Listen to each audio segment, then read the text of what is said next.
La Jordanie fait partie intégrante de la Terre Sainte et, à ce titre, abrite des sites bibliques d'une extraordinaire beauté. Le royaume hachémite est à l'avant-garde du tourisme, mais aussi de la coexistence fraternelle entre chrétiens et musulmans. Le 8 janvier 2025, le pays s'ouvrira un peu plus au monde avec une exposition itinérante qui partira du Vatican en cette année jubilaire et touchera ensuite les 5 continents. Le titre de l'exposition ? Jordanie, à l'aube du christianisme. Placée sous le patronage du roi Abdallah II, qualifié par le pape François d'homme de paix, l'exposition dévoile les trésors artistiques et spirituels de cette incroyable terre où règne la paix, défendue par la famille royale avec des choix clairvoyants et visionnaires. Du Jourdain au Mont des Beaux, tel un grand voyage initiatique, l'exposition aborde les lieux qui ont façonné l'histoire et d'où rayonne l'avenir de la foi chrétienne. L'initiative est présentée par le nonce apostolique, dont la présence est un signe de l'attention que le Saint-Siège réserve à ce pays, stratégique pour sa culture et sa position, avec la ministre jordanienne du Tourisme, le Dr Lina Hanab.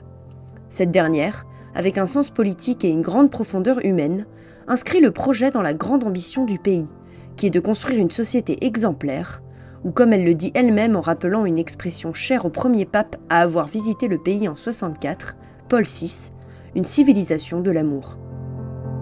I think there is no grander or there is no better thing to focus on than love. And this has always been the message of His Majesty King Abdallah.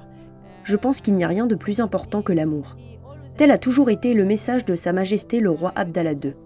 Il insiste toujours sur le fait que ce qui nous unit est bien plus grand que ce qui nous divise. L'exposition que nous organisons actuellement au Vatican, nommée la Jordanie à l'aube du christianisme, veut faire passer ce message. La Jordanie est le berceau du christianisme. La Jordanie est un lieu où les chrétiens ont été et seront toujours présents, hier, aujourd'hui et demain.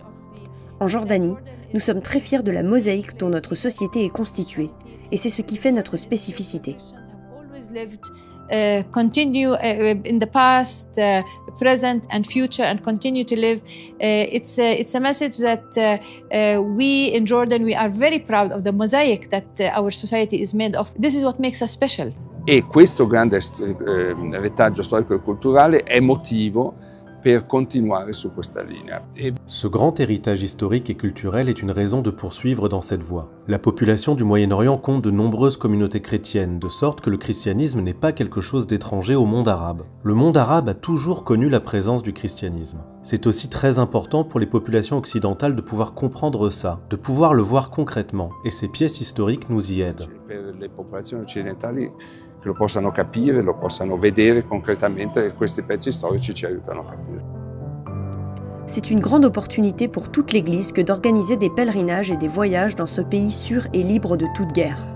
Un pays où l'on peut expérimenter la richesse de la parole de Dieu en se rendant aux racines archéologiques, culturelles et spirituelles de la foi chrétienne.